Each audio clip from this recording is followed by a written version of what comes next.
Panchayat member ജയിച്ചു പോകുന്നത് road നേരാക്കാനും കുടിവെള്ളം എത്തിക്കാനും വഴിവിളക്ക് വെക്കാനൊക്കെ വേണ്ടിയിട്ടാ. അതുപോലും ചെയ്യാൻ പറ്റാത്ത കഴിവുകെട്ട മെമ്പർമാരൊന്നും പഞ്ചായത്തിൽ പോയി ഇരിക്കണ്ട. ഇരുന്നിട്ട് പോയിട്ടും വലിയ കാര്യമൊന്നുമില്ല. നാട്ടുകാർക്ക് അത്രയും പൈസ ലാഭിക്കുക. എന്തിനാ അവരൊക്കെ മെമ്പറായിട്ട് പോകേണ്ട ആവശ്യം?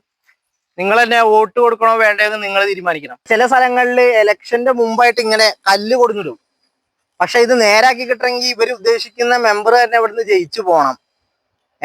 എന്നാലാണ് ഈ റോഡ് ഇതിൽ റോഡാവുള്ളത്.